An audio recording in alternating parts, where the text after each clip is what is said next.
Hello and welcome to the Meeple Mentor YouTube channel. I'm Jared and with me is Holly. And today we are doing a review of Popcom. This is a party game from Ludonaute. And it's for 4 to 14 players. And we got it played with, I believe, a 4-player game.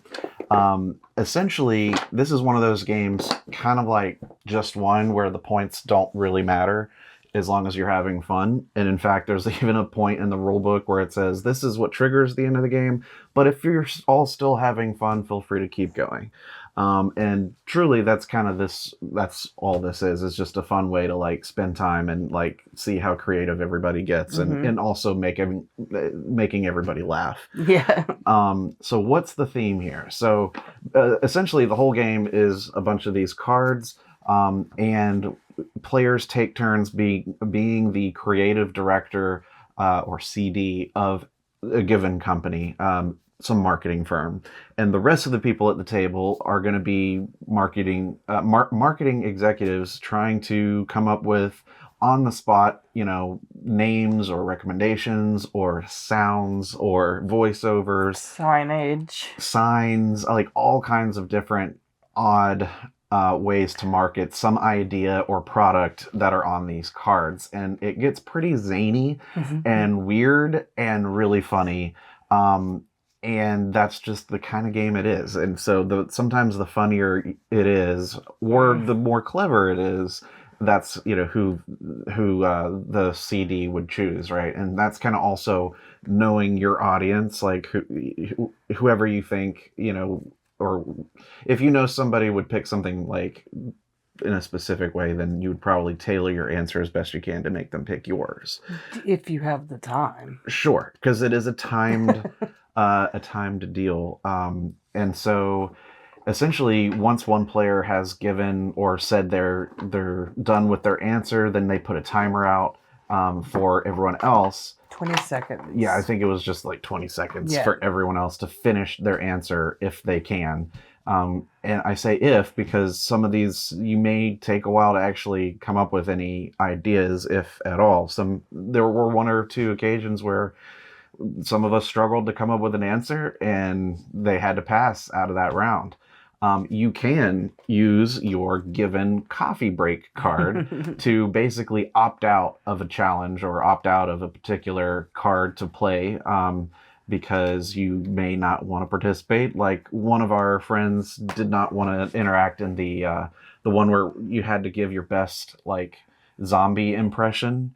Or we just had to like make a bunch of noise, or something like that.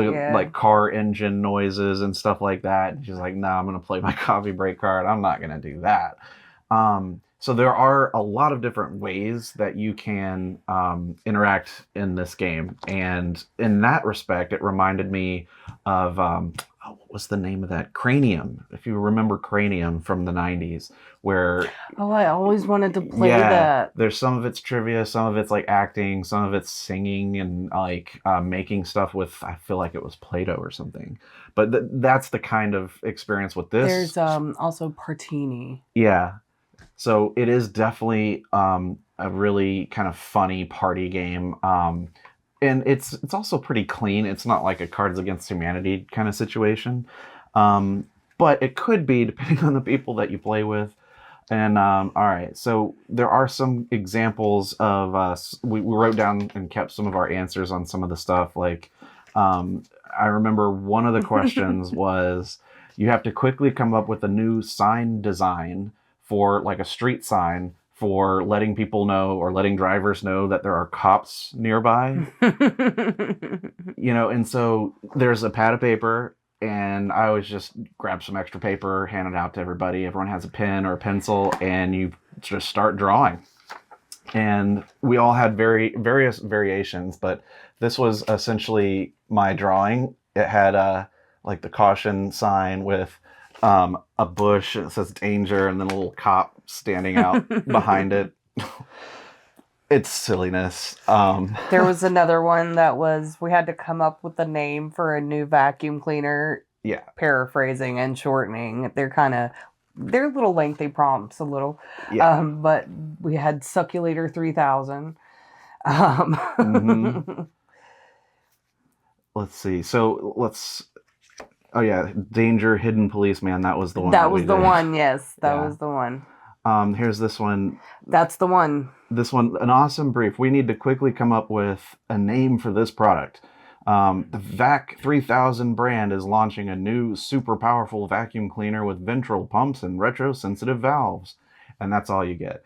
Go. Right? And so people were coming up with, like, just a name, right? As much as you can to... I think I giggled the most at the table. Sometimes they'll have you define an acronym out of nowhere. It'll say, okay, like this one, what does this acronym mean? BUM. Is it a product, a company, a political party, something else?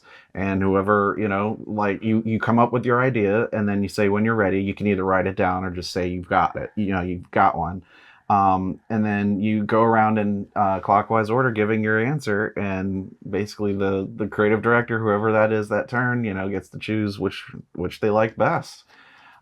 These can be really silly and really funny, and sometimes it's the inappropriateness is really just dependent on the people you play with.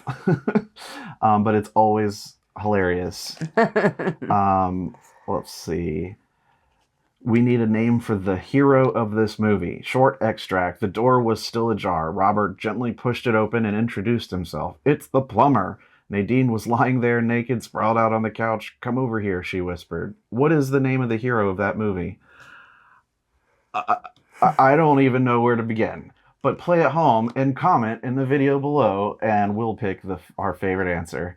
But so there's a lot of different ways that you have to engage in the game. There's the acronyms, there's acting, you come up with a book title, come up with a brand name when they provide, like a product, design a logo, complete and perform dialogue. Oh. There's one with a magazine, like it'll show you a picture and it'll say come up with a catchy caption or a title for the magazine. So the diversity of advertising options found on these cards is great, because when you draw a card as the CD, you choose whichever of the 4 prompts on a given card that you want to, go with. So every single card has, 4 options, and it just pretty simply gives you a prompt and tells you, some of these are simultaneous. Some of them, like I said, you kind of go in order. Like this one, this one would happen simultaneously, and I can imagine it being silly. It's called Photo Shoot. Okay, enough joking around. I have to choose which one of you can strike the best picture pose. The theme is surprise. All right, so all at once, everyone's like posing and like giving their reaction to this. Yes. And I can just imagine like that would be very funny, especially with a lot of people. Because like I said, the minimum on this would be like 4 players. Mm-hmm. But you can play up to 14. There's even possibility of playing in teams. So there's a lot of replayability, and it's just a kind of fun game to have on your shelf for when you get a group of people over that maybe you don't know as well, or maybe just a large group that you want to get the party started with some hilarity and hijinks. So that's the kind of game that it is. Did we enjoy it? I really liked it. Yeah. I thought it was a lot of fun. I really liked it. I did not know at first how well I was going to like it, or how easy it would be to come up with some of this stuff. It wasn't always easy. Some of it was very hard. But I did spend 90% of the game sitting here with a pencil giggling. Yeah. So that speaks oodles. Yeah, and it is one of those games where like halfway through I was like, this is a lot of fun. Like yeah. I'm having a good time with this before it's even over, and I think, that's kind of what it's going for, because it's not really about points or, how many cards did you collect or things like that. It's just fun. Mm-hmm. So I highly recommend it if you like party games and all these different ways to engage the game with being, quick on your feet, creative. I also like seeing how our friends think. Yeah, you do learn a lot about people. It's like, here's a 3-letter acronym, come up with something, and then you're like, you came up with that? What does it even mean? Defend your position.